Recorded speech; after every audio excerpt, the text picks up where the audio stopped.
There we go.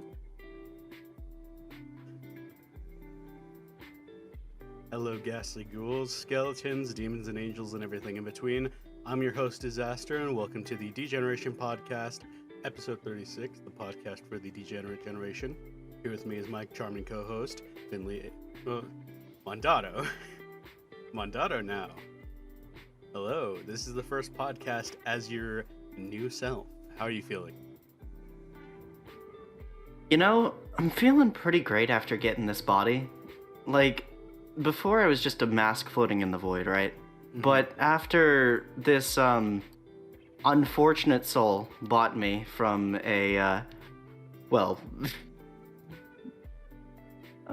pawn shop. I'm feeling pretty good, honestly. Yeah, okay, I'm sorry. After their... Look, some raiders found a guy with the mask on. For some reason, none of them were curious enough to put it on, and they sold it to a pawn shop. So, like, what the fuck do you want from me? Okay? I see. Whatever. Point is, I have a body now, so we're good. Well, excellent. So... No. Alexa, stop. Sorry about that. Alexa wanted to chime in as well. Alexa. no one cared who I was until I put on the mask. God damn it. Anyway, so as for today, announcements for today, my cover with Vivi-chan the Dragon just came out, and I'm super excited for it. She actually played it on stream to 100 viewers, which was very cool. It was very neat. God, I wish I was better at mixing. But yeah, so anyway, do you have any announcements today? I don't believe that I do. Obviously, I'm going to stream more recently, but been really... Yes, but I'm really fucking busy. Tomorrow is the first free day that I'll have in a while that I haven't been working or doing something all day. Like, literally until, like, 8 or 9 p.m. So, yeah, tomorrow I'll finally have some free time. And by free time, I mean time to work on a project, some health stuff, and also it's October 31st, so I'm probably also going to do some spooky stuff like watch movies with friends. So I might not stream, but I might also stream. It's up 50-50. Guess what your boy's going to be doing tomorrow? Okay. Working. 1 to 10. I am very sad. What? I'm extremely sad. Were you working before? Huh? No, I was... This is normal for Sundays, but just like, it's Halloween. That's true. Sad. God, no. It's gonna be terrible. Here, Mandato, you don't need to send assassins. Oh my god. Also, hi, Diz. Hello. I will not... Hello, General. Okay, look. You know, you need to chill, man. Like, telling him that it was just a joke. No, you don't understand. You know. I don't have that money anymore. I used to a long time ago, but I am poor. I don't have enough money, honestly, to assassinate you. I'm sorry. Okay, poor meaning I don't have enough money to just randomly assassinate people. Not actually poor. Obviously, as you can tell from my dress, I'm not poor. I just mean I don't have enough money to waste assassinating random people, I guess. Even for you. I just don't have any money to spare to... It's a lot of money to assassinate someone. Especially for a clean job. Do you know how much that goes for nowadays? Used to be so cheap. Those are the good old days. And whatever. Anyway, introducing our guest, it's... One sec. Give me 1 sec. There we go. It is the only Canadian Nuclevi you know.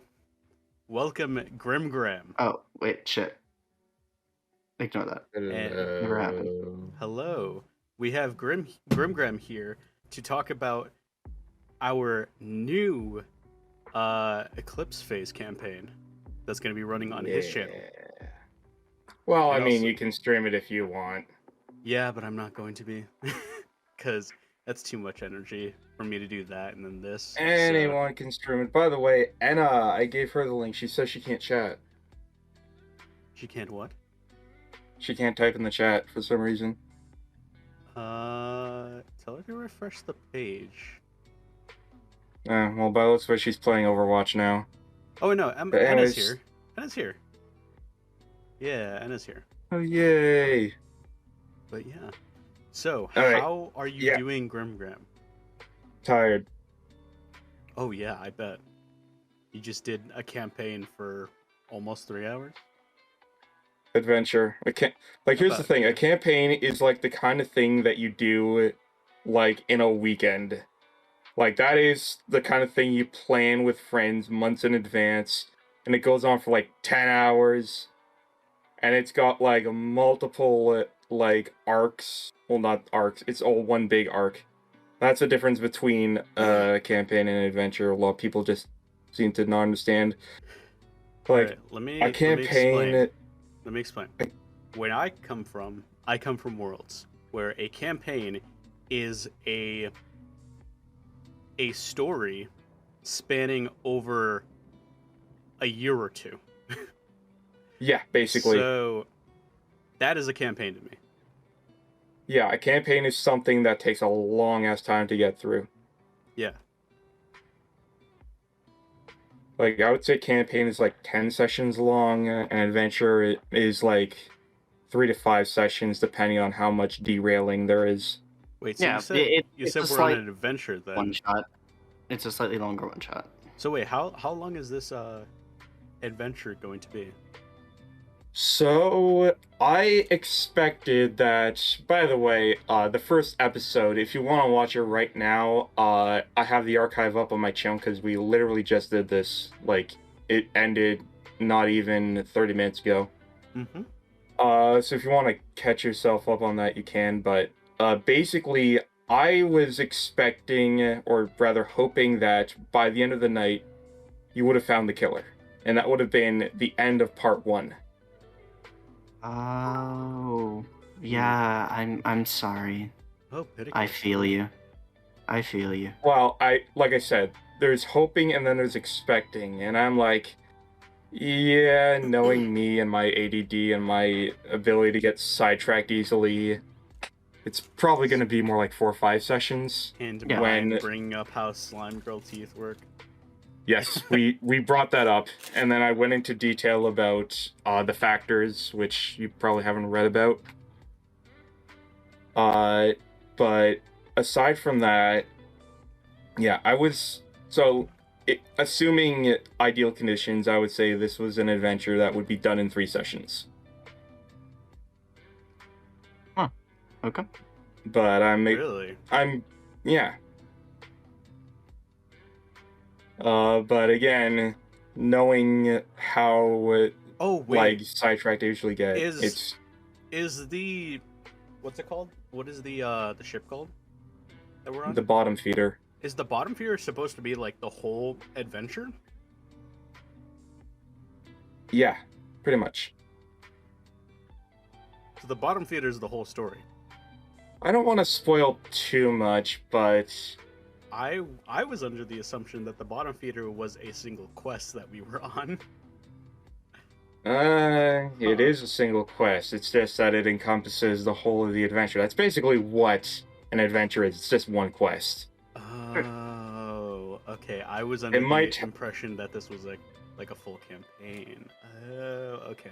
No. Once this is done, you're gonna have a completely new arc. I understand. So yeah, actually, let's go over what exactly is the adventure and what exactly Eclipse phase is. What are the characters? Let's start with Eclipse phase. What is Eclipse phase? I don't know. Wouldn't your chat rather be more interested in knowing why the fuck there is a fleshless creature between you and your co-host? Okay. Well, first, Sure. I have done a sufficient amount of research, I believe. So, obviously, everything that you've written in your bio, is accurate.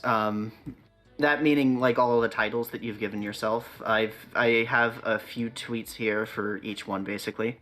Oh god, you've been But- creeping me. Oh, yeah, sorry.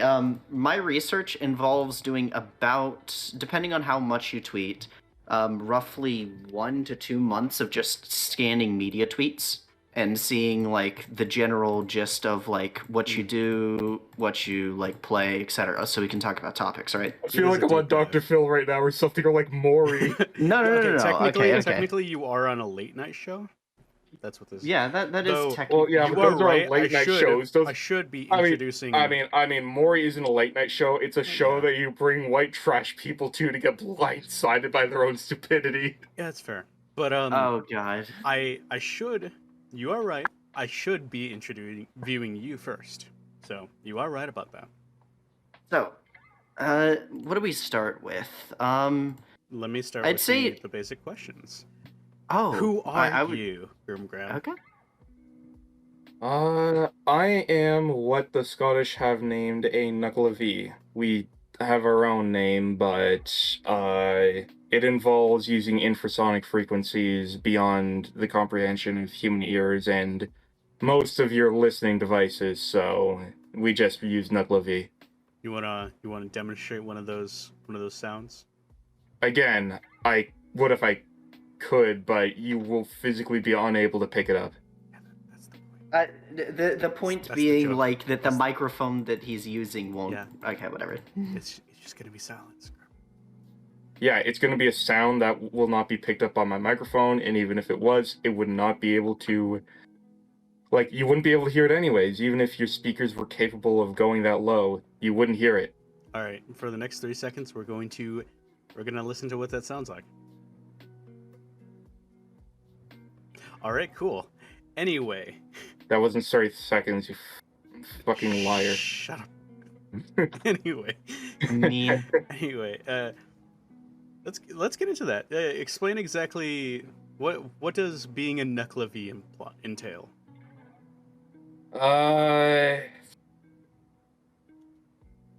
So, I mean, it entails a lot of tight-knit familial bonds because there aren't many of us in the world at any given time.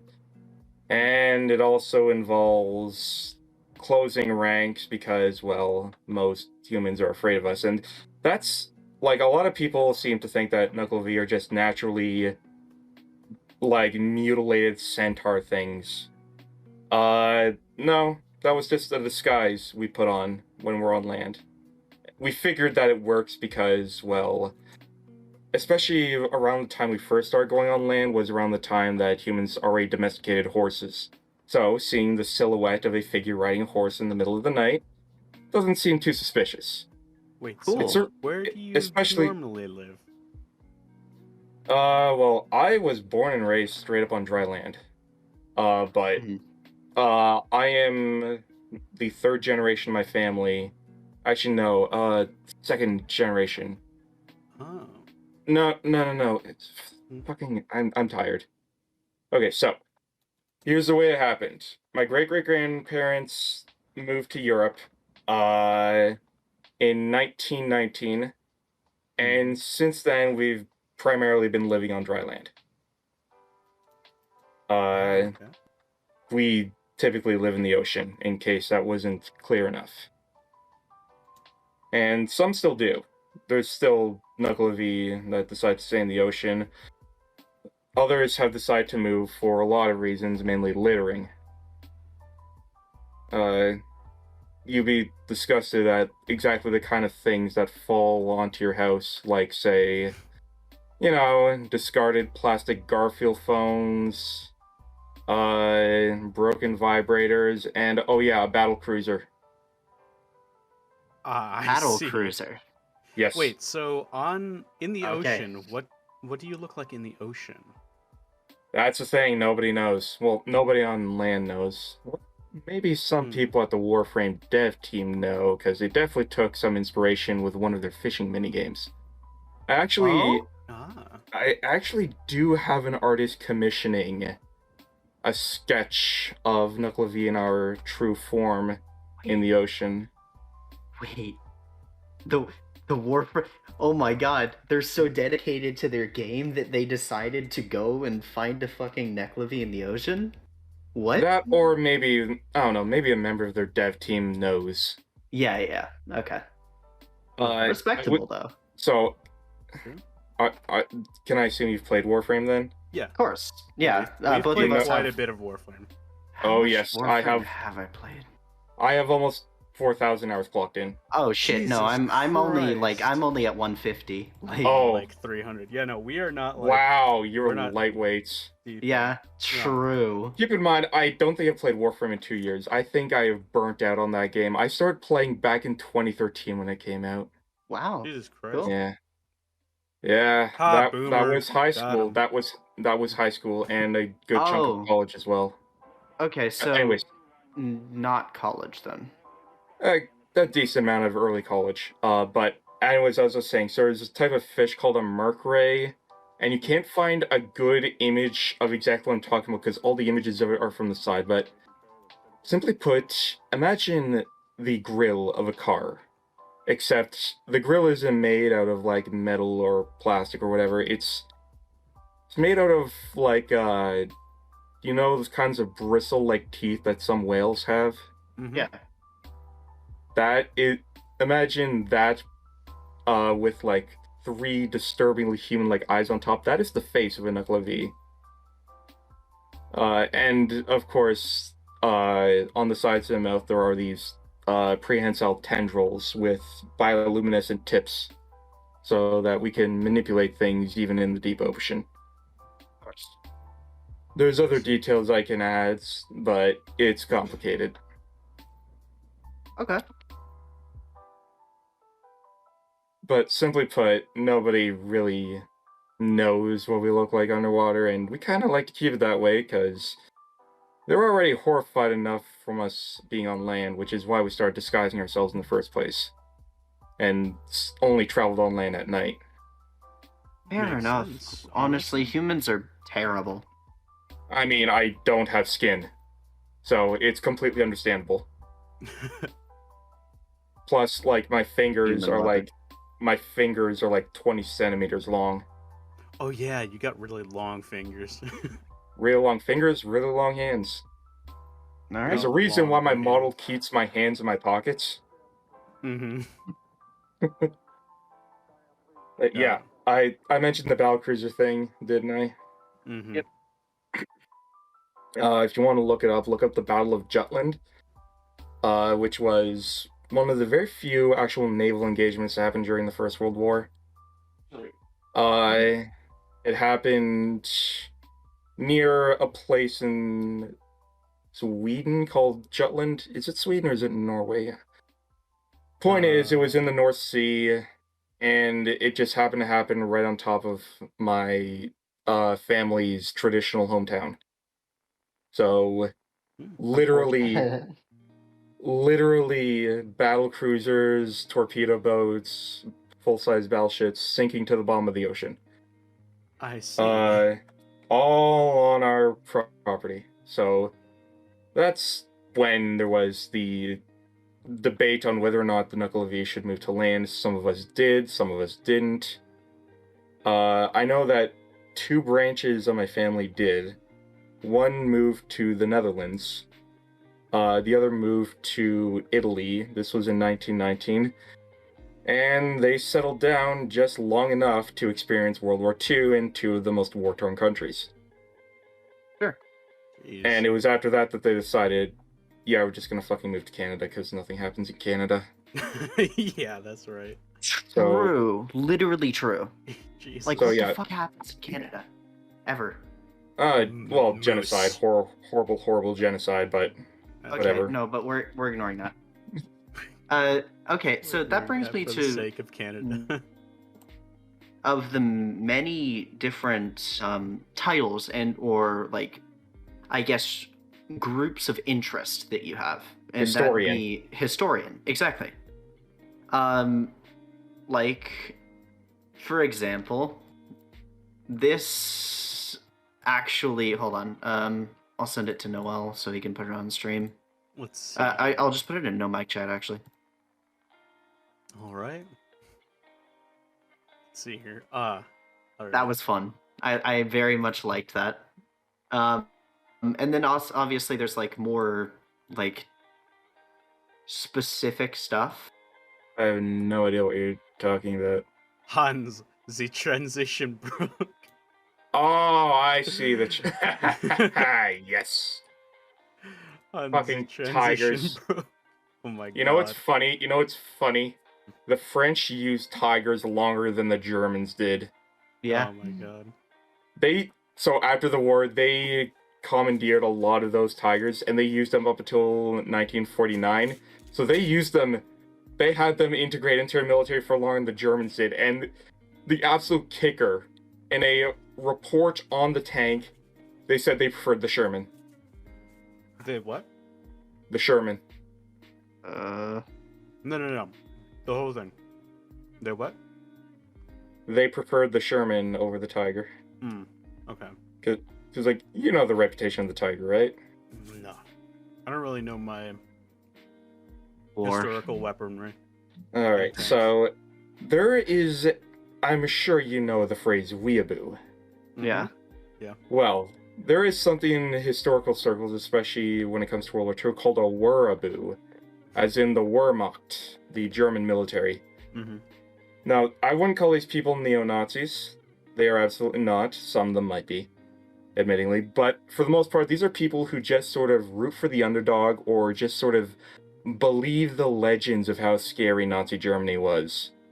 These are the people who will say that Germany had the best weapons and the best technology, which in some cases you could argue, but yeah, they lost the war for a fucking reason.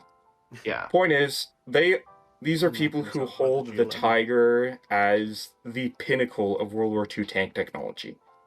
Because it had, like, it was actually impressive what they did with this thing. Like, if you actually Google what a Sherman looks like compared to this, you'll notice the gun is way smaller. One of the big things about the Tiger was the gun was fucking huge. Like, it was huge and it could one-shot you. Sure. Yeah. And it also had, like, really heavy armor, too. The thing about it was slow, and as the meme says, the transmission was usually made out of subpar materials, because this is Germany in World War II where they have no access to resources. Yeah. So, the transmission broke, on average, I believe, within 100... I think the average lifespan of a transmission was 150 kilometers. At which point it breaks down, at which point this thing is basically a brick. Yeah. Huh. And probably needs to be towed back to a factory. Now, aside from that, as I said, they preferred the Sherman not just because of its reliability and how easy it was to repair, but also because the late model Shermans started to employ something which tanks they still have, and that is the tank commander can actually move the turret himself. Which, that's amazing when you consider the fact that the gunner can only see through a narrow scope and is otherwise basically blind. The commander is the eyes of a tank. He has to give directions. Mm-hmm. And going back to this French report, I think they said that it took an average of 30 seconds longer in a Tiger to spot a target. 30 seconds is a long time. Yeah, especially when every second counts. Yes. 30 seconds. Yeah. Yeah. Okay. 2. We got another. So this is another thing. It's in no mic chat again. So we're gonna talk about this for a second. The sexy man. The sexy man with his sexy jaw. I want to present my pussy to this man. His lips. He's so perfect. One sec. let me pull up this image. This image. Yeah, pull it up on stream. Look at this guy's image. This guy's lips. Oh my god, there's people sleeping in my house. I shouldn't be this loud. This looks like This man existed. You know who I'm gonna say? Who this guy's face kind of looks like a little bit? Mandato. Sure, go ahead. You know who I'm gonna say, right? Yeah, I do. Johnny. Yeah. All right, I'll put a picture, whatever. Guilty gear, no glasses. Because it's only the images with no glasses. Sure. Now you're bringing all these things up for my retweets, right? Tweets and retweets. Was there any context to that picture that I just retweeted? Where's the image? Let's see. Let me remind. Where's the image of Johnny with no glasses? I gotta pull it I up. can't find it. Okay. Nope, there was no context. Your context was if you know, you know. If you know, you know. This was your tweet. It was just if you know, you know, and that picture. That is all. I don't think. Did I actually say that? That doesn't sound like something I'd say. August 12th. All right. So you have no idea who that Mongoloid is. I have a guess, but I don't think it's right. Well, let's hear Can the you guess. resend the image of Johnny with no glasses? Yeah, one sec. Okay. So what's your So- guess? He has to be famous, obviously, Yes. because, I mean, there's such a good picture of him. Or drawing, whatever. And it's a painting. likely... It's a painting. Painting, sorry. And it's likely that, judging from 1 second. Let me look back at it. Okay, so if I could find the original, it'd be easier. Do you have an original picture? Oh, of that guy?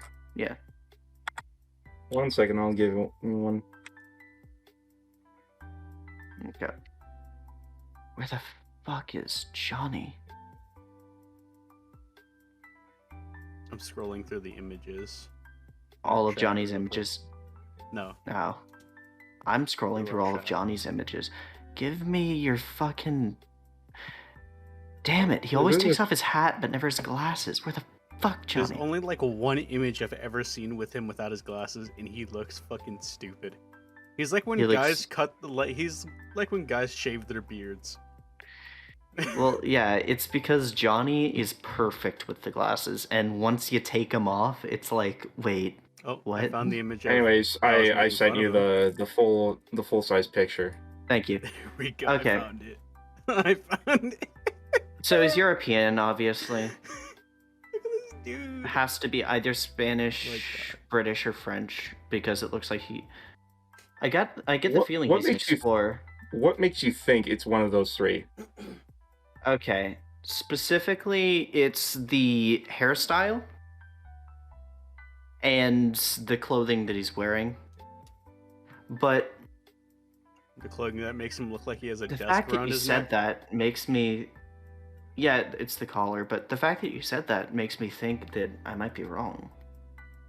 We'll continue with your guess because this is very entertaining for me. Okay. So you said you think he's an explorer? Richard Nixon. I'm kidding. Yeah, I said that he's an explorer. God, I don't think he's a conquistador. I said he could be Spanish. Yeah, he So could be. Spanish explorer could be a conquistador. There's... Alright, fuck it, I'm just gonna guess wrong. It's Cortez. No, Yeah, I know. not even remotely close. I know. I will say he is Spanish. Okay. So he was Uh, Spanish. That's why his lips are so fucking big. No, that's not why. Why is his lips so big? Oh, wait, was he one of the Spaniards that was crossbred between one of the, like, natives and, colonists? Not a bad guess, but no. In fact, Damn it. his problem was the exact opposite. Inbreeding. Okay. This is King Charles II of Spain. Of course it is. And Okay. now do you understand the meme about Yeah, family? Mhm. yeah. This guy, So, simply put, as I understand it, this guy, he couldn't even speak. His tongue was so swollen. And of course, he has that. That is called the Habsburg jaw for a reason. This guy was a Habsburg. Which is jaw. notoriously one of the most. Yeah, if you look up Habsburg jaw, you see a bunch of other people like it. There are other pictures of Charles II as well. And they all show the same fucked up jawline.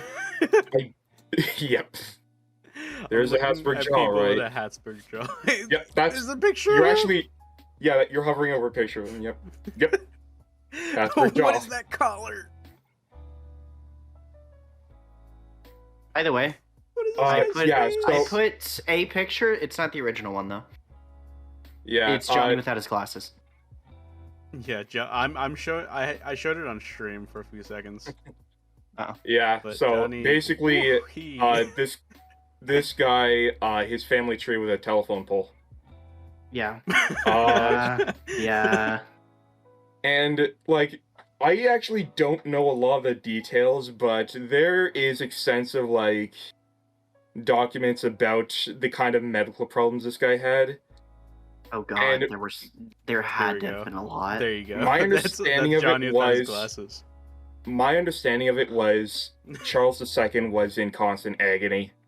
Oh, I'm not surprised. Yeah, no. And this guy was a king at one point. Mm-hmm. When did he die? Oh my god, he died at the age of 20. Damn. Okay. Yeah, no, that's I mean, it makes sense. Here's a wait. statue of him. Hold on. Oh, no. worse. Never mind. He didn't die at the age of 20. That I was just reading his regency, which actually now to think about is 10 years. No, he died at the age of 38, which not that bad. Yeah, Right, that's bad more for the time. normal. Oh, hey, look, it even shows his signature. Jesus Christ. Right, okay. So, Oh my god. These people I think I also. Yep. I think this is probably one of my favorite tweets so far. The Qin Dynasty versus the No. Qin Dynasty. Look at this dude. I love that one. Oh my god. That's amazing. Oh, actually, mine was this, but it's not my favorite tweet, but it's one of. It's pretty good. Looking motherfuckers. Oh, let's see. I didn't even know this, so it was very informative. Yeah. What is Thank this? you. Yeah. So there's a channel, and I recommend anyone in the audience look this channel up. It's called Voices from the Past. And it's this really... The guy has a really good voice for it. It's this British guy who reads first-hand sources, translated most of the time, obviously, from, like, these ancient texts. And at one point, they did one which was a account from Han China about the Roman Empire. And they also did another one which was Rome on China, which was hilariously short and barely uninformative by comparison to the other one, which very interestingly described Rome in great detail and explained this is the place where I think it was precious stones came from. I think that's what they traded over the Silk Road. And they were also talking about the government and about how the postal services in Rome work. And it was very interesting to see. And at one point... So the whole point of them writing this document about Rome in the first place was because this was considered, like, through the grapevine to be another great kingdom or empire. Yeah, which it was. It really was. Yeah. So the Roman idea Empire. going was, because I believe the Han Dynasty was going through a rebellion at this time, and... Okay, so As another they insurrection. do. Oh, was it at the end of its dynasty, and it was going to transfer to another one soon? I don't know. I mean, No. it's I don't know. It's China, so it just... That is a Yeah. country which breaks apart all the time. Same thing as, like, Japan. They have, like, revolutions all the fucking time. Not really. Really? No. I thought it Japan did. more just kind of Nope. always had fights for Oh, power. okay. Yeah. So Okay. I can get into I but- can get into detail about Japan soon, but let's just continue with this. So Mhm. basically, they were like, "Hey, maybe we could ally ourselves with these people that we apparently trade with." So I forget the name of the explorer. I'm bad with names usually. But he was tasked to find Rome, and he almost did. I think he got like. Let me pull up a map of the world for a second.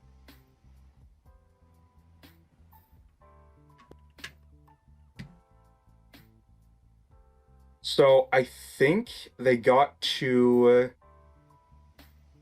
I guess it would be. It might have been Iran or Saudi Arabia they got to. Okay. And they traveled by ship. So when they were asking for directions, the Suez Canal didn't exist. So the only way to get to Rome by ship from where they were was to go all the way around Africa. At which point they just said, "Fuck no," and headed home. Meanwhile, all they need to do was just walk on land for a little bit, and they would have entered the Mediterranean. And they would have, like, been in direct contact. And that's one of the things. It's like war elephants in the American Civil War. It could have happened. We were that close to greatness, but it never happened. And yes, we could have actually had war elephants in the Civil War. I think it was... Which country sent them? It was an Asian country for sure. Was it Formosa? Burma? I don't know. Point is, they offered to send the Union forces war elephants, and they declined. Really? Yes, really. We could have had war elephants in Atlanta. That would have been so cool. Oh well. Anyways. What the fuck? Oh yeah. One last thing. This is completely unrelated to anything, so I have no idea when to bring this up. But I already feel a decent bit of respect, honestly, because it seems as though you have a completely correct opinion that I must share. Really? Oh? Completely correct, factual. Oh, yeah. Actually correct. Yeah.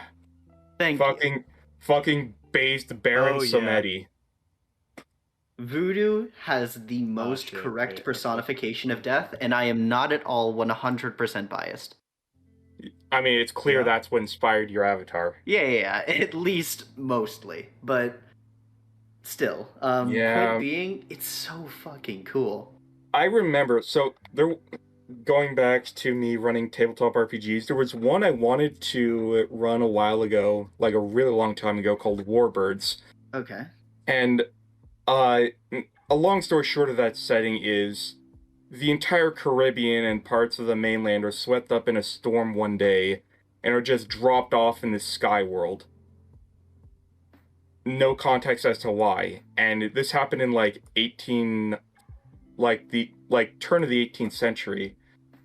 So by this point, Haiti as an island, or half of an island, had just gotten they'd just gone through their own revolution.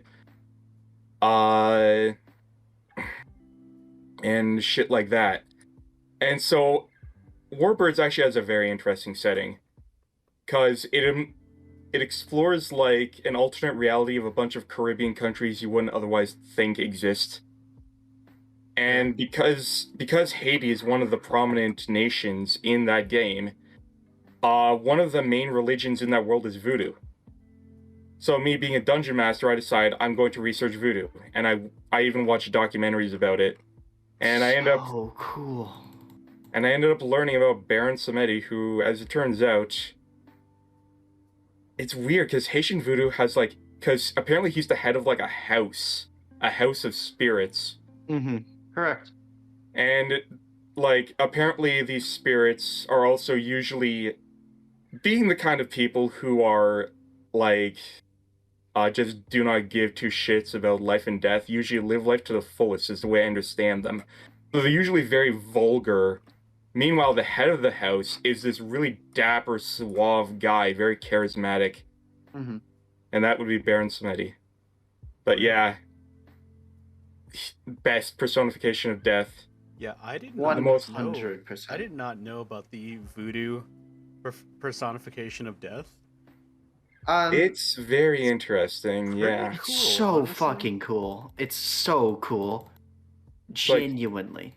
Like, He likes his spiced rum and spiced cigars.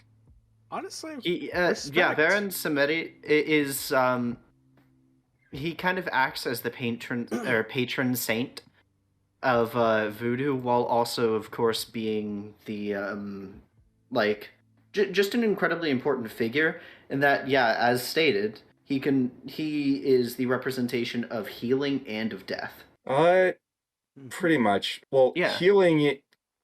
The way it works is apparently he's the one who digs your grave and puts you to rest, so he decides when you die. Yeah. And that's kind of how he's a healing god, quote unquote. Meaning that he has decided not to kill you, yeah. But while he is the most notable, he's definitely not the only deity in their pantheon. Even Jesus is considered a deity. Yeah, colonists. Well, I mean, voodoo in and of itself was just a mixture of African traditional belief mixed with European stuff, which is why Baron Samedi is dressed the way he is. Yeah. Like, that is not the way someone from an African kingdom dresses. No, that's European. Mm-hmm. And that just shows, like, the level of influence. And like I said, they consider Jesus to be a Lawa too, which is, a spirit, a deity. So they just, like, take elements of other religions, incorporate into this, and you get this, and it's really cool. Actually, pretty sick. Yeah. Especially as a grimist, they like any culture that personifies death as not this entirely evil thing that a lot of people seem to But think. rather a natural and necessary thing. It's a natural and necessary deity, which is extremely helpful. Death is true neutral. Yeah, Exactly. Death is not good, it is not evil. It is necessary. yes. I remember George Carlin saying death is probably the most equal thing in the world. Because it happens to everyone. Nobody Nobody can avoid it, no matter how much money you have. Death can does not avoid it. Nobody care is prepared for it. what And it you- always happens once, no matter who you are. Death comes Unless you're for in a- everything equally. Unless you're in Eclipse phase, but we'll get into that later. Yeah. Oh, but yeah, that technology, brings me but- to one of the other things. I figured out that Eclipse Phase was actually your favorite campaign setting. Well, it shares first place with Numenera, but yeah, pretty much. Because of this tweet. Hold on. There we go. How fucked are you? Yeah. Eclipse phase. Yep. Pretty much. Yeah, but point being... Holy shit, that is a good picture. But point being... I think being Yep. isekai as my character would suck ass.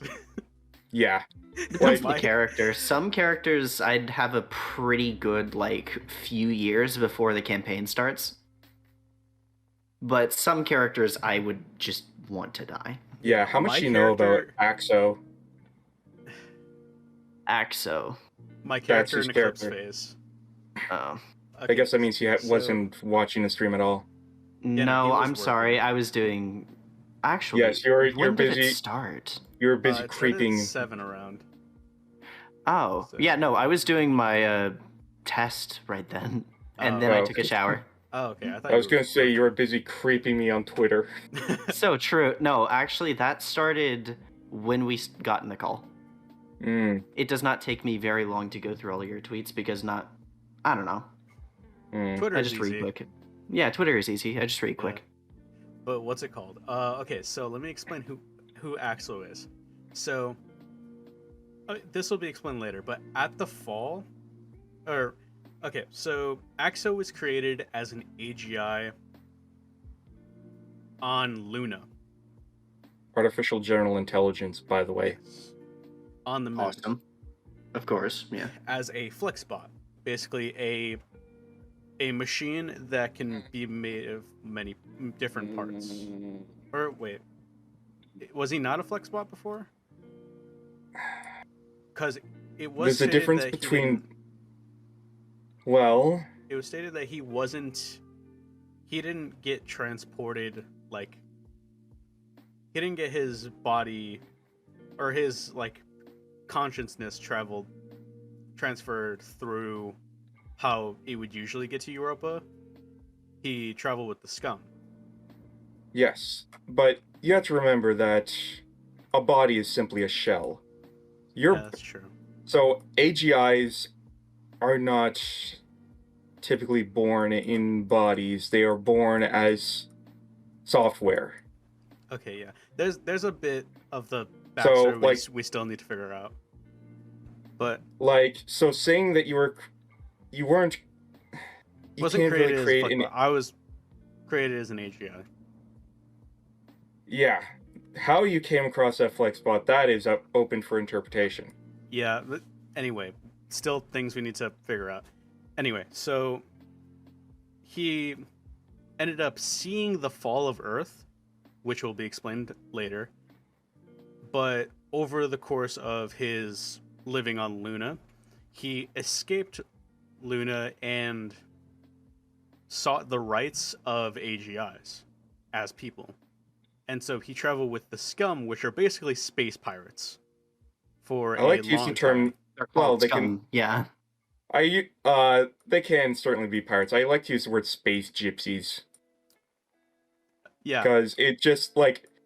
Well, when you think of, and I don't mean to discourage the Romani people, but what do you think of when you think of roaming band of like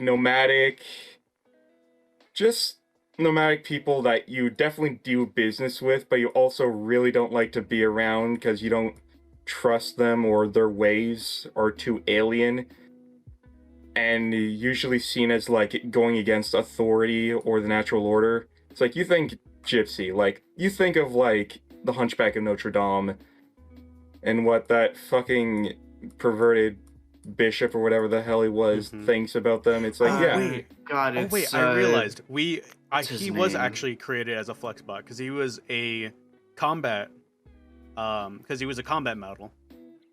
He was an A3 combat model. Well, in that case, he was assigned the flexbot. Yeah. Again, you aren't created as a machine. You are okay. created as a conscious. He was Big created difference. and assigned a body anyway. Yes, much in the same way that one might be assigned a gender or something. Yeah. I don't know. I'm tired. But yeah, no. So by the way, Finley, this was made on the base of the concept of A3. If you remember who that is. A3. Sorry, 1 second. I'm currently looking through. Okay, Claude Stop creeping my stuff. Stop creeping Claude my Frollo Oh, is the novel's main antagonist, the Archdeacon of Notre Dame. Gotcha. But yeah. Anyway, so, what was happening? The concept of A3. Do you remember that guy? A3. Robot boy. With the big fucking cannon. Give. That was a separate body. Where was it? This was originally in the original Worlds, and then part of what's her face's campaign that never took off. You want to show the PNG But also part that of the might Void. Yeah, the PNG might be a little helpful. Give me 1 second. Yeah. To find it. I think the party might have fought it without me. Fought it? No, well, it's in the Void. Never mind. Yeah, no. No one fought the Void. Yeah, By the not way. yet. We Yeah. need to. But this guy. Or I'll put in a note. Original Worlds. That cross that out because I don't know. Okay, well. Anyway, so that one girl's thing that never took off. I don't think I was in that. I don't remember. And it's in the her Void. name. I don't remember her name. But anyway, so Mandy? That's not actually Mandy. the image he's using to represent his character, by the way. The cool girl. She lives in Texas, I think. Yeah, I was never invited. Anyway, so basically, he was made as this combat droid, made and then assigned Common Droid A3, and then he escaped, seeking the rights of AGIs. He rode with the Personhood. scum for a while, where he had lots of sex. Lots of sex, lots of drugs, lots of sex, debauchery. drugs, and rock and roll, essentially. The scum are fun. I once tried to do a campaign on a scum swarm, Oh my god. and the reason why it ended was because the group fell apart because I decided at that time running 2 groups was too much for me at the time, so instead I decided to pull everything together into one big group. But here's the thing. I'm too nice, and I can't tell people in my groups to fuck off. So, I had 2 groups, each with 5 people, and I decided I'm going to be incredibly stupid, and I'm going to have a massive group of 10 World people. Season 2. And I... How many people were in World Season 2? Like 12? Or like 14? No, hold on. It's good, I'll Some count. shit like Give me a that? bit. Well, no, because a lot of people have quit that. No, that server. no, don't. Oh, yeah, that's true. 1, 2, 3, 4, 5, 6, 7, 8, 9. 9 plus the people that have quit that server. No. I counted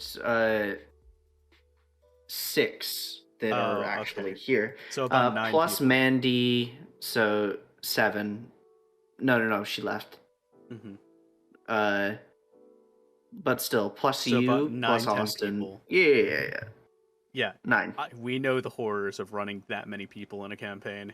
It's actually awful. World Season 1 was also close to 7. It was around that time that I began to realize that running large groups suck, especially because it means more people talking over each other, and in combat, more turns per round, which means combat drags over. Yeah, and people don't get the spotlight nearly as often as they should. Mm-hmm. I think my limit now is 5. Yeah, same. Honestly. Oh, yeah. Honestly. I have a group of 4. No, I have a group of 5 right now, and it's perfectly fine. That's what I'm doing. By the way, do you mind perfect. Do you mind if I go off topic for a bit? Because I'm curious. You said you had a favorite tweet of mine. Sure. That was it. Baron Samdi. Wow. Okay. Okay, but we can go over other tweets.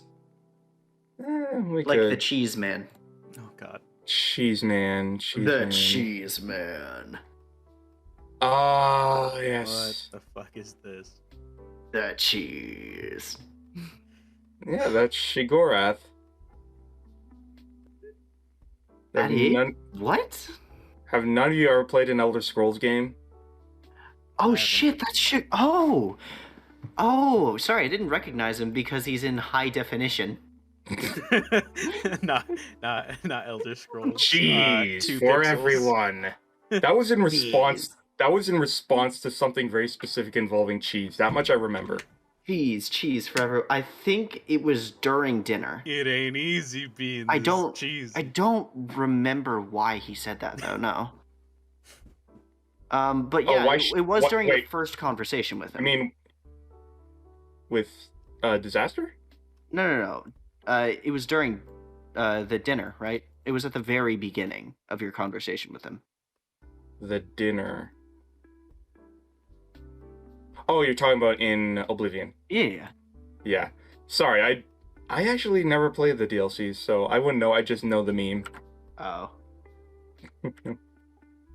As for the tweet, I know it was in context. It was a reply to someone talking about cheese. That's all I remember. It was. I didn't actually grab that tweet. I just thought that the picture was really cool, so I grabbed it. Well, this went nowhere. Anyways. We could also talk about... Oh, okay.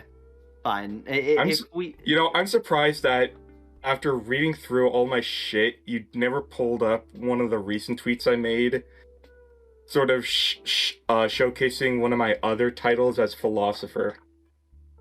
Oh, you want to talk about philosophy? Oh, all God. Right. Noel, if you'd like, you can mute for 20 minutes. We'll tell you when it's done. I don't think we have time, man. We've got an hour left. I don't think we have time. Yeah. Holy shit. We have an hour left? Damn. Yeah. Yeah, no, we've talked about history for a solid 40 minutes. 10:15. Wow. Yep. No, but okay. We can just briefly gloss over this because, while philosophy is fun, I don't know It as is. much as you think. I do. I know I don't know. quite a decent bit, I guess. Scholic All you need to Scholarly know, philosophies. all you philosophy. need to know is that Diogenes is fucking philosophies. based. That's all you need to know about philosophy. Oh, I'm Diogenes was sorry. You believe that the best god was based? Oh, you said Diogenes, not Dionysus. no Oh, no, Diogenes Diogenes. Yeah, very different. and very based. True, actually, though. I'm not gonna look up anything that sounds Greek. They have a lot But of Plato and tangents. Socrates and Aristotle were so important. Yeah, but I don't feel like Yes, putting I new never paintings checked. on my stream. No, but Yes. Diogenes. Okay. You know what? We'll go over a brief, like super brief history of Diogenes. It's super easy. He was a Alright, poor go then. person. He was poor.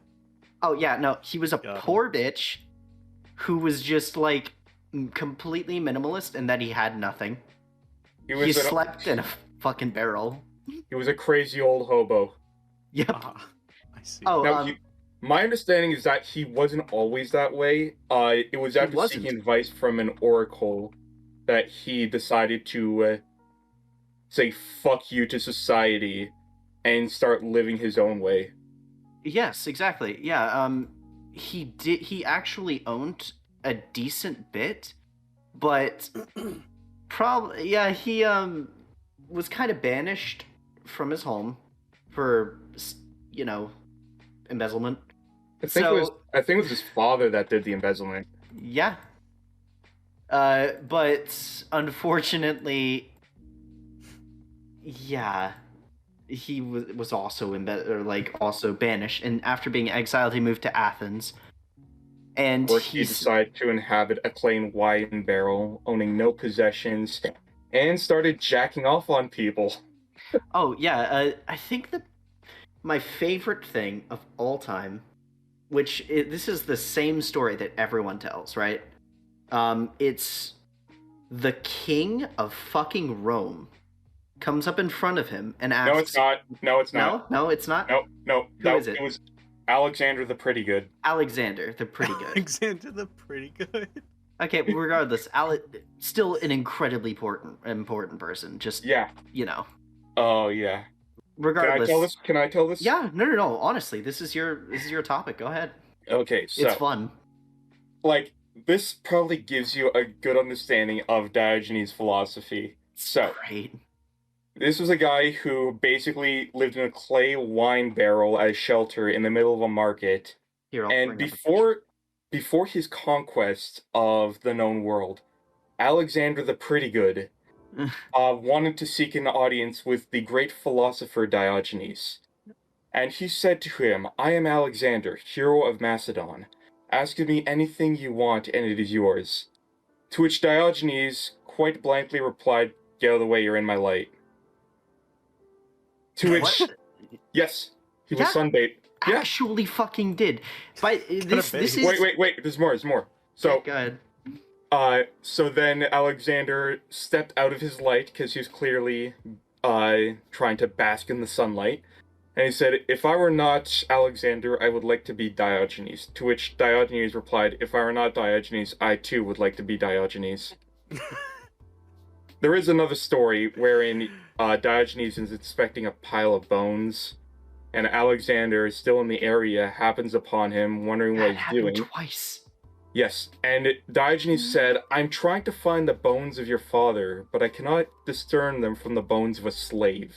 Oh my god. Yeah, Jesus. it's so fucking funny.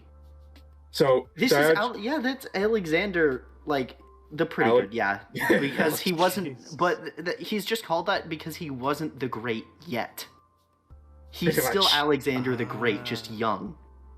I see. So, He was Alexander, just- the pretty alright. just to tie this all together, Diogenes was the guy who invented cynicism Yep. as an ideology, and like his big thing was that human society is too complex for its own good, and that a lot of misery just comes from the customs and arbitrary systems we enforce on ourselves. And Yeah. that's why Yeah. he basically became a hobo who owned nothing, and really had no restraint because manners are a social construct. It's kind of like a different way than Freud took it. Freud always believed that it was human nature to cause suffering, while Diogenes was like, it is humans' culture that is causing us suffering, our mannerisms, everything that we restrict Yeah. on ourselves, so we should live freely to be happy. He said people should live more like dogs. Exactly. That's why he always had like dogs with him. Yeah, he was also considered a dog wearing pants. That was one of his those things. I think someone said that to him, and then he pissed on the guy who said that. What the By fuck? the way, he was captured by pirates and sold into slavery later, and then just moved to Corinth, and then just like continued on with his normal life. There are so many stories about Diogenes. Like, there was the time he decided, because here's the thing, this guy was an actual philosopher. He was a thinker, and we know this because he showed up Plato. Yeah. Because Plato defined a man as a featherless biped, to which Diogenes responded by barging into his class during session, parading around a plucked chicken. Yeah, it's so funny. What the fuck? Yeah, he literally plucked all of the feathers off of the chicken to show him, here, a featherless biped. This must be a human. And I think he actually did get Plato to revise his definition. Oh Yep. my god. It's so great, man. He's basically like the drunker older uncle of Socrates' entire thing, where Socrates was trying to find the definition of honesty, the definition of righteousness, whatever, and to see if anyone truly knows the truth or whatever. Diogenes was straight up returned to monkey. Exactly. He was the definition of a cynic because he invented it. And it was awesome. It's so awesome. He's based. Anyways, that's enough philosophy for now. Guys, Okay. Talking about the stories of people just reminds me of. Do you guys know Randy Fellface? No. Okay, well, he's a comedian that uses a puppet as his whole thing. The show is him being a puppet, but there's a bit called The Life and Times of Ernest Miller Hemingway in 3 minutes and 30 seconds. And he goes over the entire life of Ernest Miller Hemingway, and it is fucking wild. Oh, it's kind of like how fucking train wreck. Poe's life was so fucking Oh sad. god. It's so depressing. Who? Poe, Edgar Allan Poe. There we go, Edgar Allan. Yeah, my bad.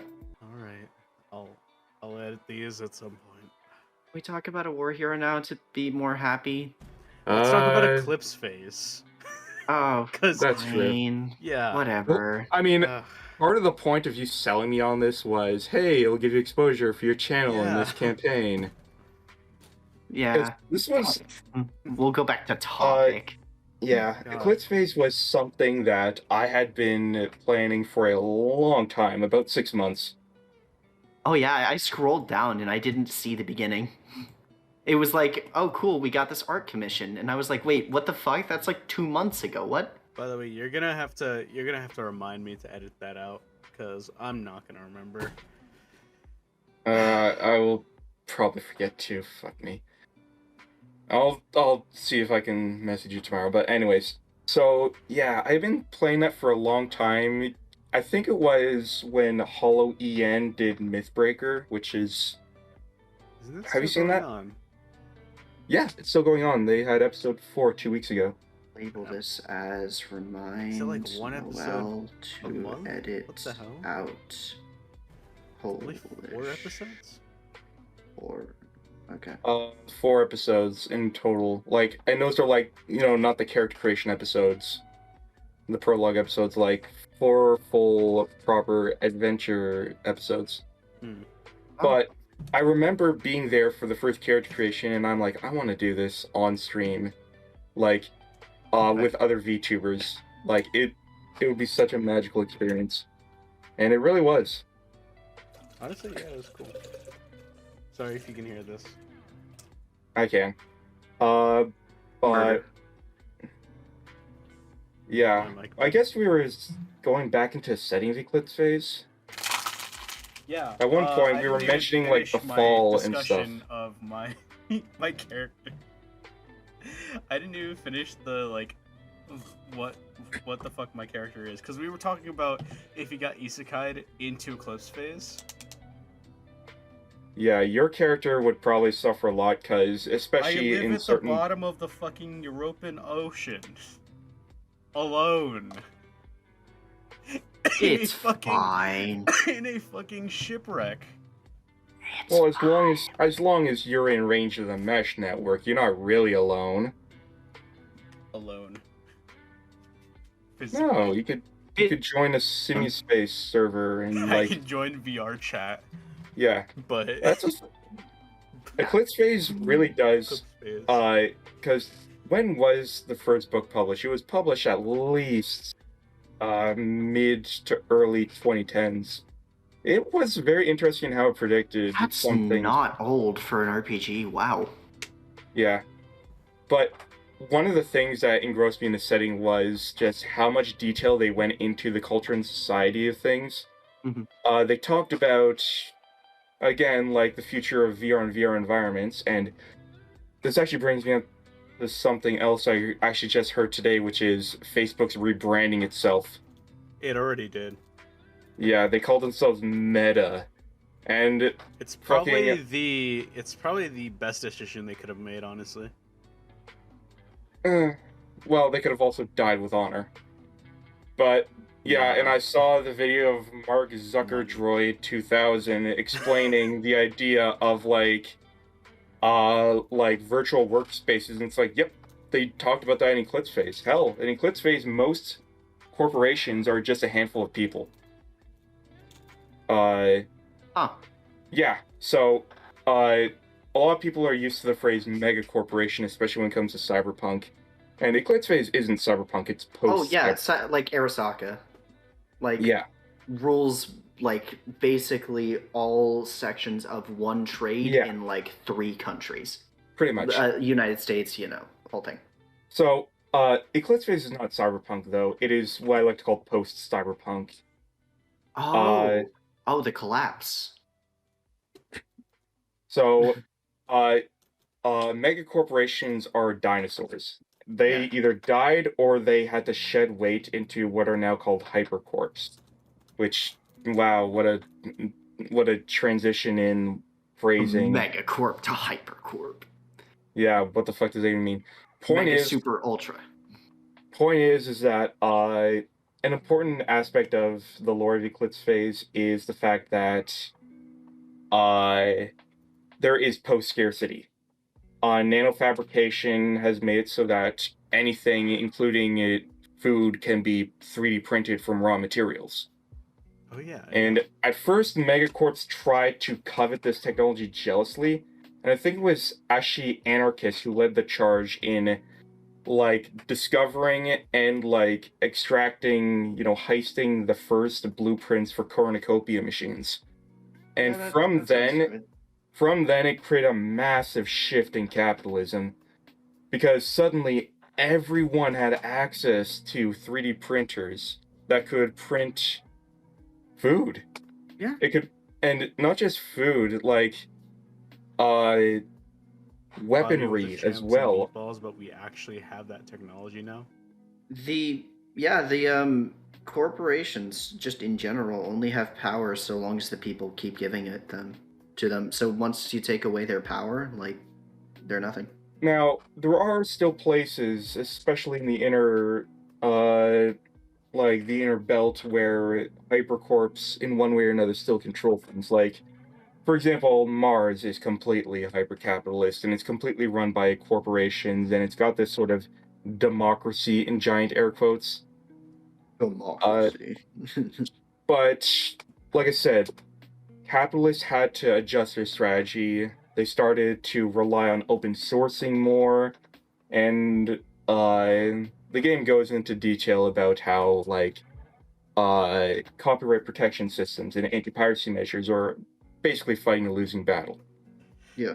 And actually, one interesting thing about Eclipse Phase is that one of the most expensive things in Eclipse Phase is novelty.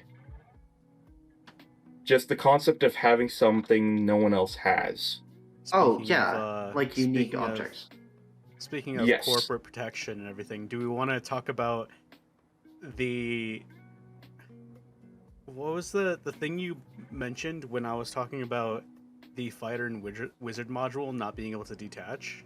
Oh, yeah. Yeah. So, well, I mean, that was part of you trying to squeeze out as many points as you could out of your negative traits. Well, But no, it was actually to a make it accurate to canon- the concept. But go ahead. It was actually a canon thing. So here's the thing. Flexbot modules, in and of themselves, are bodies, but they can be combined together, which is where the Voltron / Mechazoid comparison comes into play. There's a lore entry in one of the books talking about how it was basically one of the in-universe characters saying, be careful where you get these from, because certain manufacturers do not like to play nice with each other and want you to use their modules only. And they aren't really that well compatible. So basically, we developed a negative trait for him where it's really hard to get his fighter and wizard module decoupled. And the idea, lore-wise, is that, yeah, two corporations it was just some big glitch because two corporations didn't want to be compatible with each other. Mm-hmm.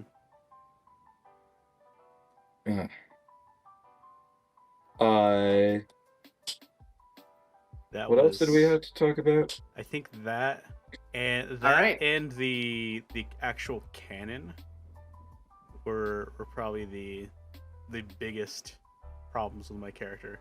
But did you go over the fall? I kind of blanked out of it. I don't think I What did. the fall- We were okay. going to talk about that eventually because The it's whole one of the idea biggest. of the fall is like where basically the whole story comes from. Yeah, it is the Horus heresy of the setting. Okay, So, explain it. I can only go into so much detail. Are we allowed to go over time, or do we have to hard cut it off at 2 hours? Yeah, it's a hard cutoff. Aww. In that case, I want to come back. What do you Because say? I want to come back. Come back to it later. Oh, okay. Yeah. Okay, let's talk about something a little Oh, no. shorter. What I Never mind. mean by come back, I mean come back to this. Oh, sure. What do Like, you mean? I don't know how often you re-invite guests, but fuck, 2 hours isn't enough for me. To talk about Awesome. the fall? No. To talk in general about being on the Yeah, podcast. because Yeah. honestly, it's been fun, but it just feels like I'm just bouncing from one topic to another simply because I don't have a lot of time. But I mean, yeah, it all depends. It all depends how in depth you want to go into everything. Because for well, some that's the people, thing.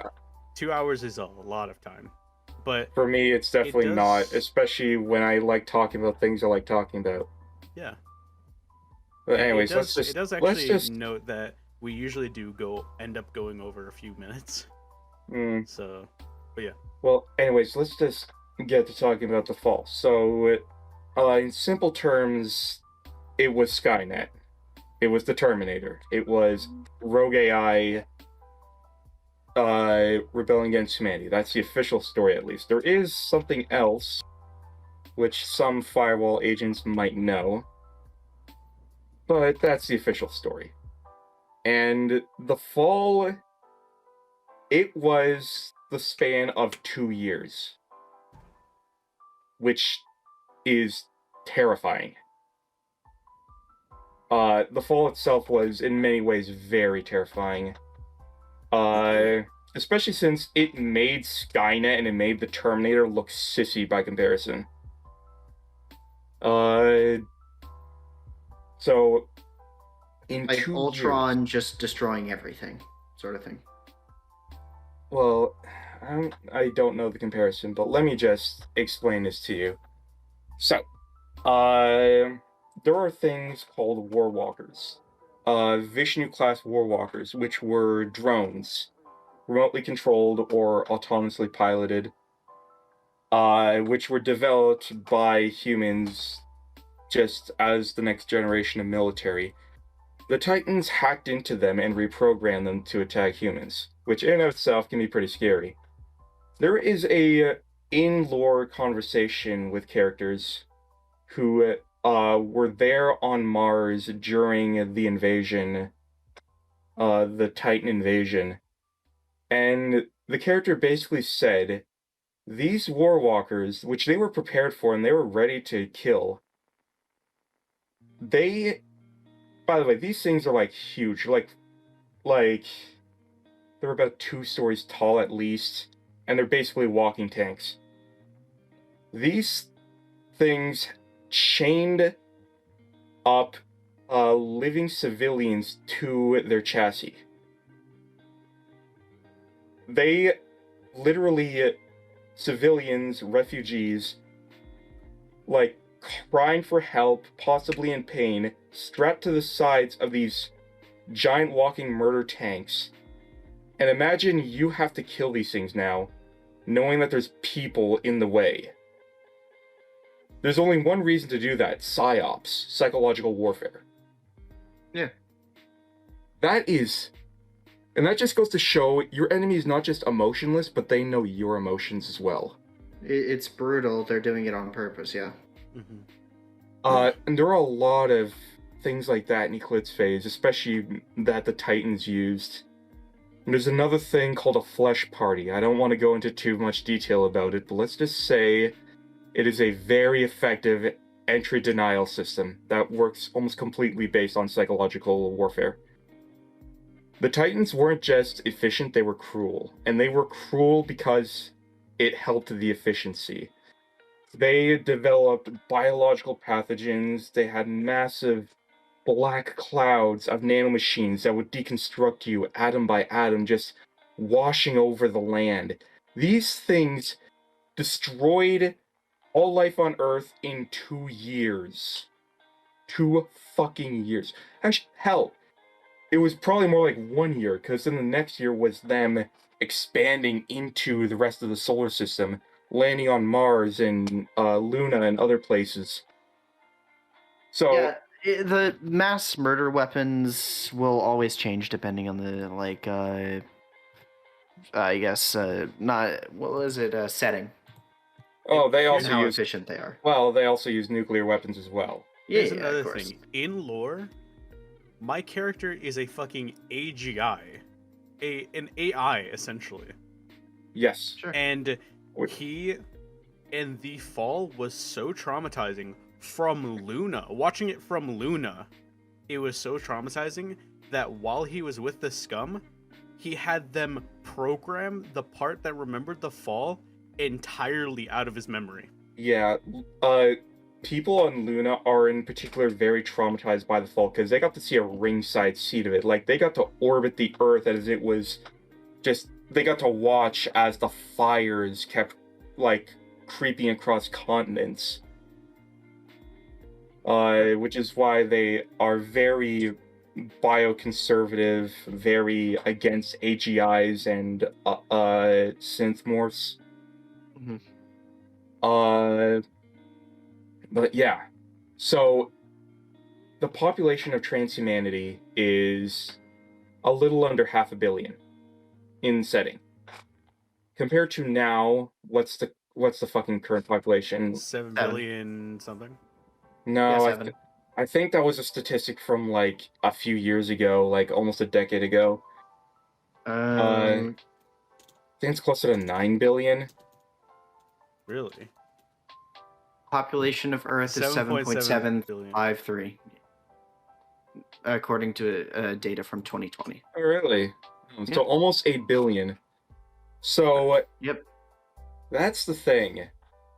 It went from that number, and in 2 years, it dropped to not even a full 500 million.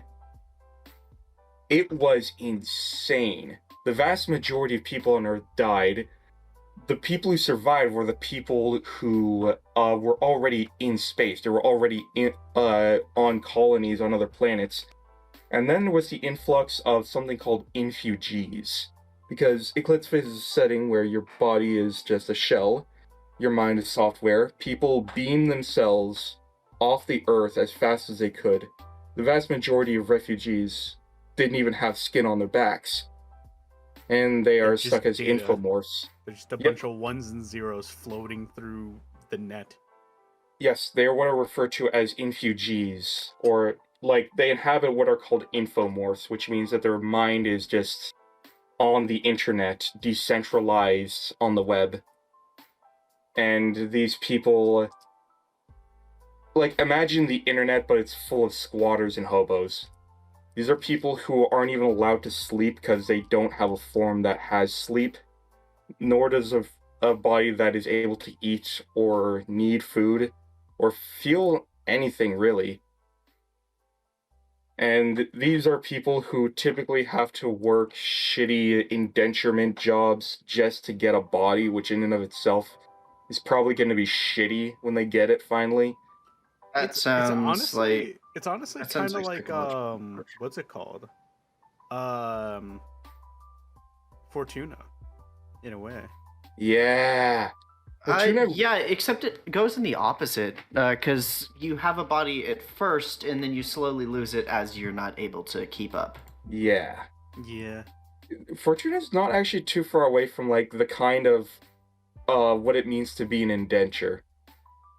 Yeah. Like your life and even your You are not body, your own. even your body is owned by the corpos. Corpos, oh god, no, Yeah, cyberpunk. Because technically his like Axo, his body is still owned by Luna, and Yeah, he's they're straight up like, stolen property. yeah, he is stolen / runaway property that lives at the bottom of Europa's ocean. Not only because he can't afford anything else, but because he is on the run. Essentially. Yep. But going back to the fall and its consequences, and the question is, why is transhumanity still alive after the vast majority of it is wiped out? What stopped the Titans? And that's where it gets really scary, because we don't know. They just stopped one day. Like, it's just one day, the massive brains in jars behind all these machines, all these Terminator deathbots, they just stopped giving them orders. And no one knows what happened to him. Nope. The consensus is that they just left. They left the solar system, possibly. And why they did so is also a good question. No one knows. Maybe because one of the things the Titans did was they started harvesting human egos. In fact, one of the most inefficient things they did was have drones specifically designed to cut off people's heads and take them to special facilities to extract the ego and beam them somewhere else. So maybe they just got enough egos. Or maybe because the Titans were recursive in their seed intelligence and they kept getting smarter and smarter, maybe they just realized there was something bigger. Like, no one knows why they left. Some say they might return, but that's the thing. Oh, it's sort of, you can't see the giants above you until you can see it in its entirety, sort of thing. Here's the thing. So, like, they maybe just stopped or ran because they were strong enough and finally got enough to see, oh no, we're gonna die. There is an enemy in the setting called a fetch. And a fetch is basically a fork of a Titan that's been pruned down to the point where it can actually fit inside a standard morph. Because otherwise, the intelligence of these things are so big that it cannot be contained in a brain. And these things were invented back in the fall. It's been 10 years since then, so chances are the Titans probably have brains that are basically giant orbiting moons or natural satellites of a planet or something. These things are gods now. And that's the horrifying realization. Think if the Traveler from Destiny was homicidal. I guess. Like, and I think that's where it comes back to, like, the whole thing about cosmic indifference and how they just left. Maybe they just weren't indifferent all along. Maybe they just wanted to leave all along. Maybe they just didn't care or just stopped caring after they realized we weren't even worth the effort of finishing off. I think that's another thing, is that Eclipse phase leaves a lot of questions. It does. Like, even when you go through like all of the lore, like, why did they leave? When are the Titans coming back? What the fuck are those, like, those portals? Oh, so you've been reading about the gates? No, you told me about the gates. Oh, I asked about did, them, and then you were like, "Oh, the gate crashers." Yeah. So there is this campaign setting for. I'm sorry. I apologize greatly for bringing up another name, but D&D. Called Grim Hollow, that I'm sure that you've already heard of, right? I don't. I haven't played D&D since high school, and I have no interest in returning to it. Oh, no. It's just because, like, there are so many fucking ads of, like, YouTubers doing it. Or were. No, well, then again, I don't watch any TTRPG YouTubing stuff, so I don't know. Okay. And it's Bewildered Pittacus. Sure. Yeah, Grim Hollow is, like... It's a really interesting campaign setting. It's supposed to be darker. It's, the gods are dead because they fought the, what is it? The aberrant horrors that came from another dimension. They killed each other, and the remaining gods killed each other in a war. Everyone is dead. Now there be only monsters and the weapons that they left behind and sort of thing. And so it's an incredibly grim and dark adventure or whatever, but it leaves so many fucking questions that the DM can interpret in any way that they want. It's great. Yeah, Eclipse is like that too, and especially with, and we did touch upon this quite briefly, the psychic powers. Oh yeah, Psi. Yes, Psi and Eclipse phase. Do you want to explain where Psi comes from? So, I can't explain too much, unless you want to do the... We have 7 minutes. Okay, well, I'm just gonna wrap this up by saying this.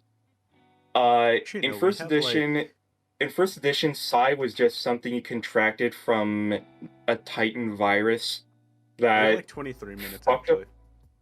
That fucked up your mind, but otherwise, you were just kind of normal. Second edition made it way better, because second edition turned it into straight up demon possession. So the idea is you're infected with something called the Exurgent virus, which it's a virus in every sense of the words. It can brainwash you or turn you into a monster. There's a lot of different variants, and I don't have time to go through it. But there's one variant which is really weird and serves no purpose, and that's the Watts-McLeod virus, which is what gives asyncs their psychic powers. But it also does something else. It basically implants some sort of separate entity in their ego. Some sort of thing lurking in the back of your head at all times that has its own agenda. Now, the concept of psychic powers in Eclipse phase is completely ill understood. We know that it requires an organic nervous system, and it can affect organic nervous systems. Other than that, no one really understands it. But, like I said, it's straight up demon possession, and eventually, if you keep abusing your psi powers, you will find one day you wake up, and you find that the other personality has taken over.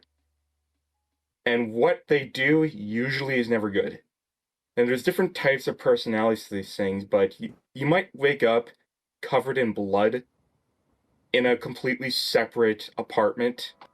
You might wake up in the middle of the Martian desert trying to lay eggs in a nest that you made yourself, you might find weeks later when you open a locker, you made some alien device with no understandable purpose. And that's the horror of the exsurgent virus, and specifically the Watts-McLeod strain. And it's, again, like the horror of you don't even know what the fuck this thing is. And that's what I love about Eclipse Phase. The things that are ill-explained are the scary things.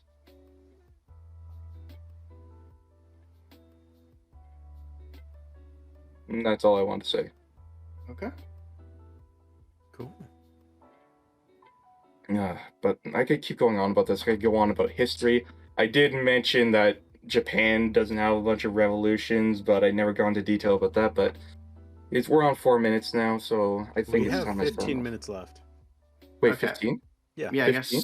I guess we do. We have 17 minutes left. Because we started Oh. 15 minutes late. Oh yeah, I guess we did. Yeah. Okay, let's talk about your podcast. My podcast? Oh, sorry, Raftcast. Oh, that thing. Rathcast. I've Oh, yeah. actually never heard of this.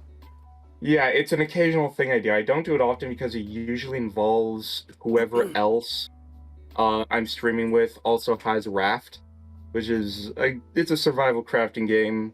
Mm-hmm. So I Yeah, first it's Raft. Yeah, I first played it with my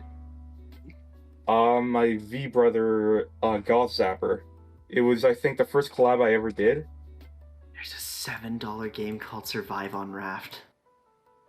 It's just a spoof on Raft, but worse in every way.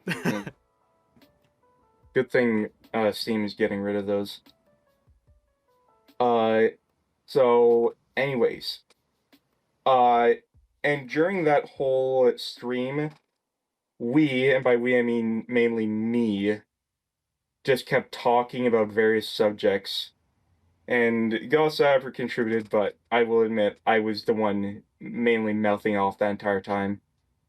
But we ended up going through a lot of different topics, from history to politics to a bunch of shit. And it kind of felt like I was doing the Joe Rogan experience. We were talking about like the state of VTubers in the video game industry and all this other intellectual shit. Looking at sexy sharks. Oh, right. That's this tab. I was like clicking on certain. Oh yeah, there was that philosophy things of post I yours. made. There was that one philosophy post I made. I completely forgot who this was. So I was like, "What is this?" And I was like, "Oh, right." Yeah, I Actual think it's a hammerhead shark. great thing. I think it's a great thing to tab over when like he's on that.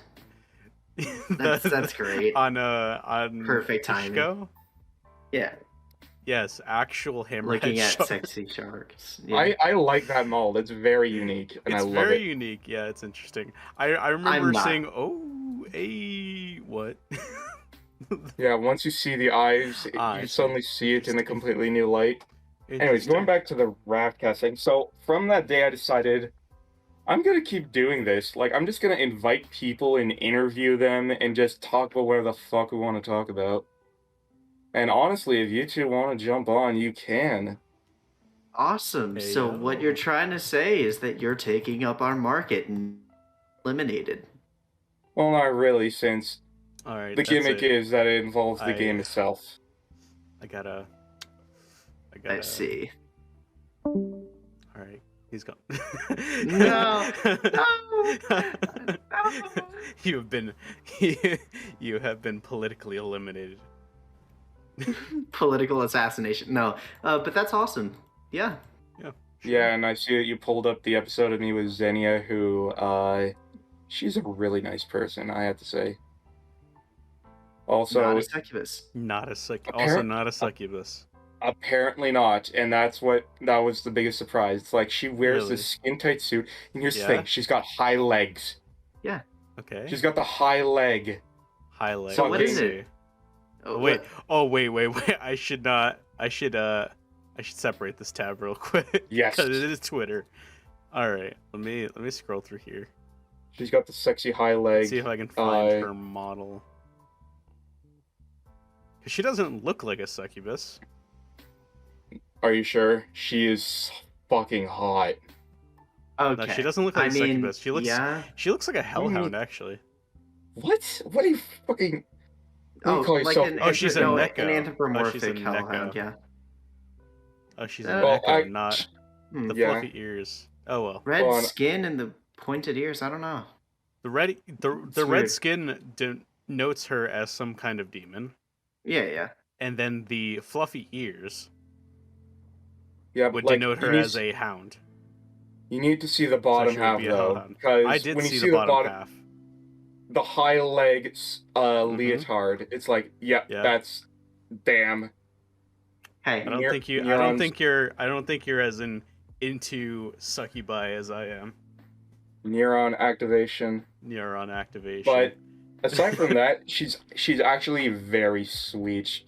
Like, her model is very deceiving. She's not degenerate at all. Really? I mean, she might be a degenerate by her own standards, or like her own species standards, but yeah. Aw, so sweet. She's really nice. I want to collab with her more in the future. But the thing is, she's part of this VTube group that her official debut was actually a few days ago, and I was there for it. Big disc is part of it doesn't say. Akumu TV. There we go. Or Akumu VT. Yeah. Yeah. Get big. Akumu VT. Oh yeah, I have to do big diz. Hold up. And then drink some water. Okay, I am big now. Hi, and big diz. That's right. Channel redeems. Yep. They're fun. I've been. I can make him drink, but in real life, so it's so great. I've been chugging gamer subs this whole time because I don't know why I am very tired. Maybe it's because I fell asleep early yesterday, and then I woke up early today. Yeah, to be fair though, like the Ravcast thing is something I just do as some sort of weird gimmick. I don't even know, like, whether or not I do it depends on whether or not someone either wants to get the game on sale or already has it. What? How much is it? 20, I think. Oh, okay. Yeah, it's currently 20. Yeah, like I said, it mainly just started as a club, and I'm like, wow, I could turn this into a podcast, and so I did it. The more I think about it, the more shitty it sounds. The more I talk about it, the more it sounds like a really shitty gimmick. Nah, I mean, I've had something like that before. My first podcast, Road to Disaster, was it was a one-time thing that I tried to do again, and then it just didn't work. But Gross. Road to Disaster, yeah, Road to Disaster was a disaster. Fucking yeah, it was a disaster. No, it was a train wreck. Why would you say disaster? That's what it was. Anyway. No, but yeah, Degeneration podcast was much more interesting, and I am not at all saying that because I am the co-host and also was the first interviewee. Nope. Were you that'd be crazy. Yep. After you interviewed your own co-host, I was next. Ah, okay. I'm wondering, who do you plan on interviewing next? I usually figure that out a week after. Week after. I mean, Xenia is usually busy, but she is someone definitely worth having on. I may. And you said that she's not a degenerate. Unfortunately, are we gonna have another Stay-So episode? Oh my god, yeah. We had a Stay-So episode. The thing about her is she's very busy as of recently. She doesn't even have time to return DMs anymore. Oh. Fair enough. But yeah, other than that, I don't know. Maybe when Yuzu gets back. Yuzu is another person I admire a lot. She's got lots of mommy energy. But like not in like the RR way, but more in the I am 6 months old. Yeah. And I want to suck on your tit for nourishment and not in a sexual way sort of thing. Yeah. That was I saw that tweet. It was Pepe. Yeah, it was. God, where is it? I The gotta Apu find it now. Pepe. Yeah. Like, and I remember first being, I think what I did was what I would eventually realize is called trauma dumping Also, in one of her streams. I would like to restate, this is a live show. Anything you do not want on live, quote unquote, TV. Well, this I think I can say, because here's the thing. Because I want to do it as little editing as possible. I know. This is something I'm okay with saying, though. Because I do streaming for a reason. There's a reason I moved off of YouTube. He doesn't like editing. I hate editing. Anyways, so back to Yuzu, because she has, like I said, I was You got a link? doing, I did this like social faux pas known as trauma dumping in one of her streams, but she was so nice and she was there to console me, and I just had to DM her afterwards. Like, she is, oh my gosh, she is sweet as all hell. She just fills you with a warmth of a mother's love. And I've told her this before. It's one of her greatest features. And despite that, she is somewhat degenerate too. She's even done like the milk meme that's been going around. What? Oh, breast milk. I mean breast milk. I mean breast milk. Yes, she's decided to jump on that trend, so she is lewd enough. But amazing. If I were, she's someone I definitely recommend because, like I said, she's just so nice.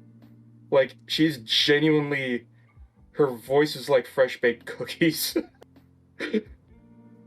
So hard to say. Did I mention by this time I'm usually deep in REM sleep? I see. But yeah, Yuzu. Normal person. Yuzu is such. She's so nice. She's definitely someone I would recommend. And hell, as well as I'm plugging people, I might as well bring up my V sister Anna, who probably would be too shy to be on here, but that would just make it more hilarious. Maybe. I mean, I have asked if you know who Corvus Kuro is. I have asked him to be on the podcast. Got it. There it is. He declined. Yeah. Obviously. Corvus Kuro declined, obviously. I forget the reason. I think he just said that, like, he would be too shy, or, like, he wouldn't talk enough. Yeah. He posted my reply to Yuzu in the comments below if you want to check that. I see. I got it. You do make me want. Oh yeah, no, what he just said, he literally tweeted. Like, it's already out there. Yeah. See. And she liked it. Oh my god, she's so cute. She's oh, so adorable. Yeah, she is. Like I said, she is a fucking. Actually, she's a tree. Ah, tree. She's a fucking tree. A tree. So a Yuzu. Why does she have fox ears? Yuzu is a. I pointed out to her once. It says I'm a tree, not a fox. Yeah. What? So Yuzu is a type of citrus fruit grown in Japan. Oh yeah, so yeah. Her whole thing, it is. So that's her whole motif. But like I said, she is a fucking cinnamon roll. Oh my god. She's definitely sweet and spice and everything nice, or sugar, or whatever.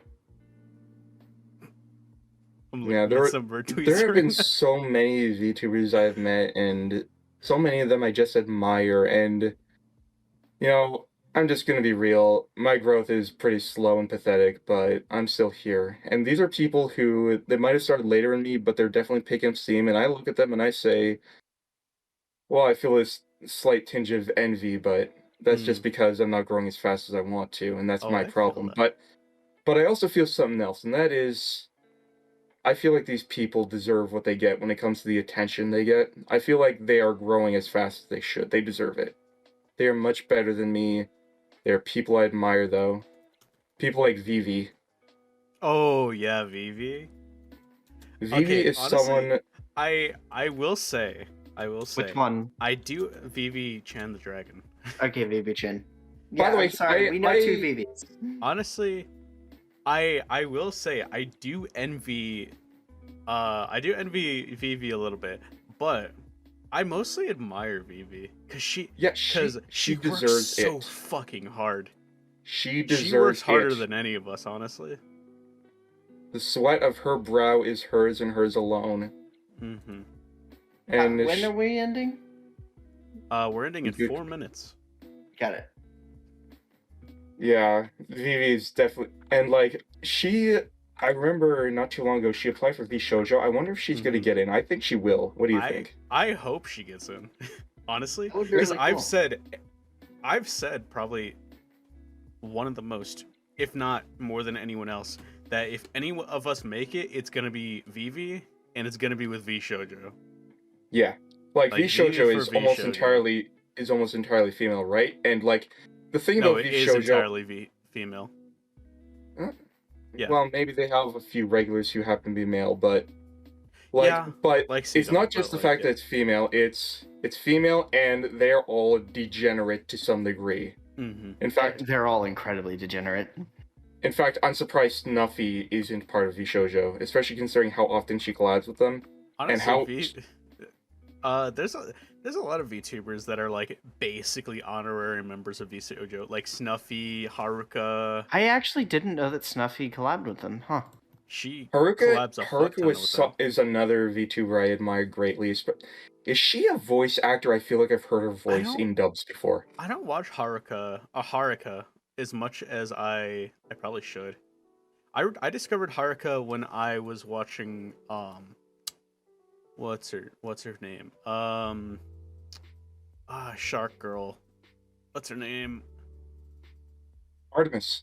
Artemis. Yes, Artemis. I used to watch a lot of Artemis when I was first getting into this. So tonight I Artemis. learned that apparently Artemis will eventually switch over to Twitch, and I'm just so sad. I'm glad. Like I don't have the Twitch app, and it's uncomfortable sitting in this chair for so long. So it's like, do I get the Twitch app to support her? Because she is my favorite. She number one in my heart is Artemis of the Blue. Yeah. I actually have a big question that I ask a lot of people in your position. Why do you stream on YouTube? Do we have time for this? It's 2 minutes. Quickly. I think that YouTube is becoming a better competitor to Twitch. Most people have YouTube, even if they don't have Twitch. So YouTube, yeah. it allows for more flexibility with uploading videos. And of course, YouTube may be fickle, but at least it's consistent with its policies. Twitch has become notorious for a place where laws are applied arbitrarily and unevenly. See, also, was it Alinity who threw her cat? Mm-hmm. Yep. That being one of the best examples. And so far, Twitch has not tried to scale its infrastructure to deal with the massive influx of streamers and viewers. And they've just done so many really stupid things in recent years that I just feel like I'd probably have a better chance if I start on YouTube right now rather than going on something which just looks to me kind of like a sinking ship. Honestly, that's fair. You made valid points. I just think it's harder to get anywhere on YouTube. Just because YouTube is not primarily a streaming platform, nor do you have the flexibility of stuff like raiding and like hype trains and stuff like raid. It's just that you can't do so as easily. You have to post it in the chat and tell everyone to go there. Yeah, but you can't really take people places. It's not really a raid. You can just tell people to go to a place. Raid. Well, it's a ghetto raid. And plus, I mean, like I said, look, telling like your I s- chat to raid another chat is funny. I also, it's what's it called? Like redeems. Perfect example of something I like I over never liked YouTube. redeems. I always found it too Really? complicated. I like it because it brings a lot more chat interaction, That's true. which That's is the true. main reason I started. One of the Here's main the reasons thing. I started Here's streaming the instead. thing. Here's the thing. These are all things that YouTube could easily add in future updates. They And the could. thing is, they keep adding more stuff as time goes on to compete with Twitch. Mm-hmm. Eventually, they will be on par. And that's just the way I see it. We'll have to Anyways, see. we're Yeah. like a minute over time. Anyway, so unless anyone has any last things, this has been Graham. Let me shout you out real quick. Yeah, I just Oh, wait, want to say I can't do I that. just Let me just post your link. I just want to say I would love to do this again. This didn't feel like it was long enough for me. And I felt like there were so many topics I want to get into, so many topics that you both brought up that I want to get into more, but I couldn't. I still have more. Oh yes, there's still more, and that's why I feel like I need to come back here at some point. Maybe, I don't know how often you do this, maybe in a month, maybe in 2 months, maybe next week, I don't know, We but... do it every other week on We Saturday. do this every other week, but I will like to note that on the date of the next podcast, I don't know if it's going to happen because I'm going to be in Texas. Oh, wait, no. No, I'm not going to be in Texas because I get back the 18th. And the next podcast episode is going to be the 20th. Noel, do you think I'm a fool? No. Do you think I'm a fool? No. Well, anyways, I don't want to come back 2 days in a row, and that just feels rude, especially considering you could be spotlighting others, but... Wait, no, dude, that's just gonna be fun. Dude, alright, let me let you know. If we bring you back, it's because I decided it. You have no fucking control over that, unless you say, oh, I want to be back. And that just means, for me, it's like, oh yeah, I can bring this person back. Sure. Yeah, you don't have to feel bad about anything. Don't feel bad about that. Okay, if you invite me, I'll probably just come just because I want to, but at the same time, it feels rude not to give others a chance. I'm a very honest person. I will tell you. If you say you want to come back, like, that doesn't stop other people from getting on. If I feel like I want another person on instead, I'll bring them on. Regardless, I'm a very honest person. Regardless, I'd be obliged to come if I were given the invite, but anyways. Awesome. Alright. It's time for me to finally crash. And it has been a pleasure for you gentlemen. Yeah. If I end up being like, you know what? I feel like inviting him back for the next episode, next episode. By the way, next episode is the 14th. Oh, by the way, just one last thing. Again, I'm doing the RPG thing. Disaster is there. I don't know if you want to watch, but 14th is a Sunday. Yep. Hopefully we'll be able to stream again next week. Continue the investigation. Yeah. I'm excited. But anyways, good night, gentlemen. Good night. All right. Good night, everyone, and thank you for coming to the Degeneration Podcast, episode 36. The podcast for the Degenerate Generation. Bye. See ya. Okay, Noel.